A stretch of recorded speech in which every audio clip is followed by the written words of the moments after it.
Ftesa për Shqipërinë vjen sepse jemi një vend që konsiderohet aleat për Shtetet e Bashkuara, për faktin që ne jemi një shtet që nuk i themi dot jo Amerikës, apo se vërtet mund të kemi rol decisiv kontributor në këtë nismë?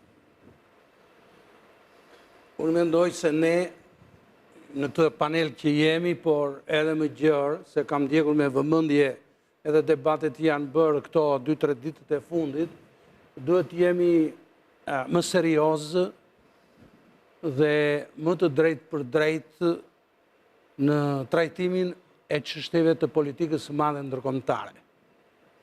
Kjo Shqipëria shumë mirë është që ftohet në një organizim të tillë ndërkombëtar, por ne duhet kemi parasysh që Shqipëria është një nga 60 vendet që janë ftuar. Pra, këtu nuk ka të bëjë me raporte privilegji që i është bërë Shqipërisë për të marrë pjesë në një organizim të tillë. Se janë 60 të tjera. Aty është ftuar edhe Lukashenko i Bielorusisë, thonë që janë ftuar edhe kryetar shtetesh, edhe Modi, edhe të regjimeve që nuk kanë asgjë të përbashkët me demokracinë në përgjithësi. Pra, duhet jemi më modest në trajtimin e ftesës që na është bërë. Kur thoni më modest, kam përshtypje profesor Milo që po përpiqeni të dekodoni atë që ishte reagimi publik i kryeministrit shqiptar, që praktikisht dukej që konsideronte një privilegj të posaçëm për Shqipërinë. Unë sigurisht që e vlerësova që ftesa është një gjë pozitive për Shqipërinë, por është shumë herët për të gjykuar se çfarë do të përfitojë Shqipëria nga prania në këtë organizëm të ri ndërkombëtar që mendohet krijohet në të premten, apo jo, që është data 22. Prandaj them që duhet jemi më modest në këtë aspekt dhe mbi të gjitha reagimet ndërkombëtare, unë i kam ndjekur me shumë vëmendje të gjitha këto ditë, janë të atilla që kanë gjallur edhe pakënaqësi, edhe duke që është shumë skepticizëm dhe dilema në të drejtim. Edhe dilema të mëdha. Unë doja sot, tani mbas dite, fjalimin e Van der Leyen, presidentja e Komisionit Evropian, e cila dha të kuptoj që Europa ndodhet në një pozitë delikate, por në të njëjtën kohë foli dhe shprehmisht tha që ne këtej tutje duhet punojmë për të ndërtuar një Europë të re të pavarur. Ka përdorur këtë term. Pra, ka dhënë një mesazh që pozita e Europës është shumë delikate dhe ne, si Shqipëri, që aspirojmë të bëhemi antar të Bashkimit Evropian, duhet jemi shumë të vëmendshëm, të kujdesshëm që të shkojmë, sepse e kemi dhe detyrim kontraktor me Bashkimin Evropian, që të kemi ose të shfaqim të njëjtin qëndrim në politikën ndërkombëtare, tu atashojmë qëndrimeve të Bashkimit Evropian. Duket se edhe lidershipi evropian, profesor Milo, flet për një dikotomi të çuditshme për perspektivën e Bashkimit Evropian dhe këtë moment delikat që duket se stimulon edhe kjo iniciativë Trump. Por do të rikthehemi aty, qëndrojmë pak minuta te Shqipëria dhe marr impresionet e para të panelistëve tanë. Zoti Zogaj, si e lexuat ftesën? A ka diçka të posaçme ndër personale dhe ndër shtetërore mes një kontinenti që po na konsideron aleat posaçëm në këtë moment, apo jemi pjesë e një liste me 60 shtete, ndonse ende nuk është bërë transparente dhe do duhet ta marrim si një obligim, si një prej shteteve që rëndom heziton të thotë jo shëbave?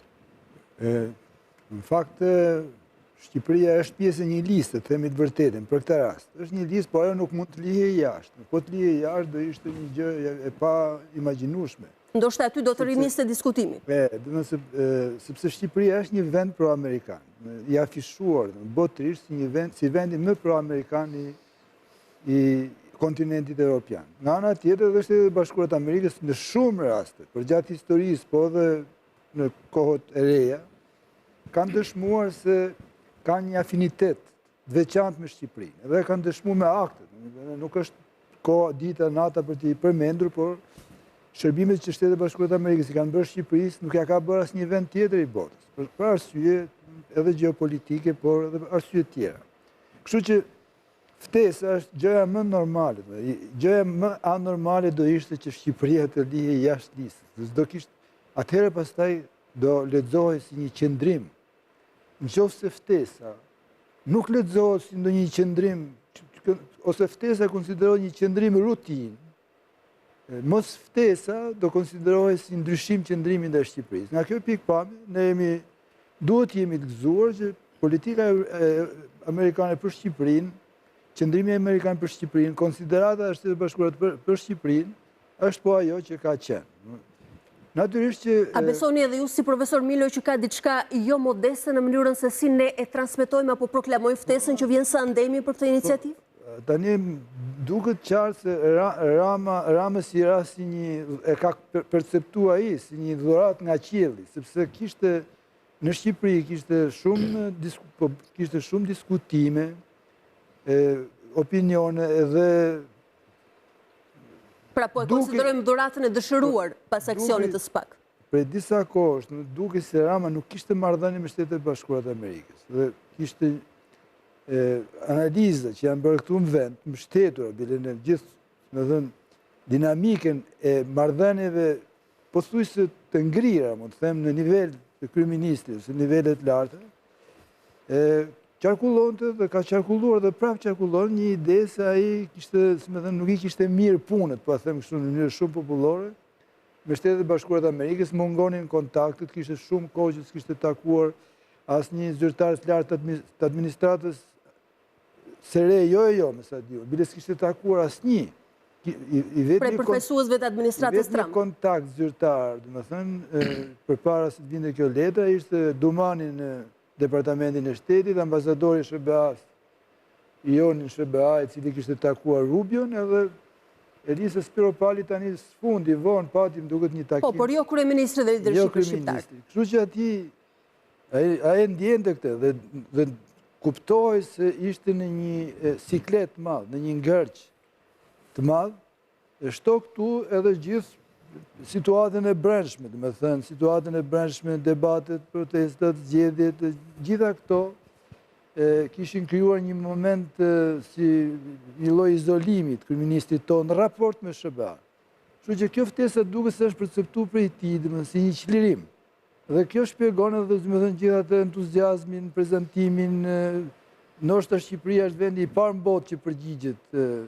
Shqipëria i primë sa diun kësaj radhe, përgjigjes pozitive dhe mirë ka bërë. Paktën publikisht. Unë këtë, pavarësisht këtij komenti që bëj për kontekstin në cilin e gjeti Ramën kjo ftesë, edhe mënyrën se si e interpretoi ai dhe si e priti ai dhe sikur i ra nga qielli, siç e thash. Mendoj se kjo nuk ka asnjë shkak për ndonjë kritikë, domethënë.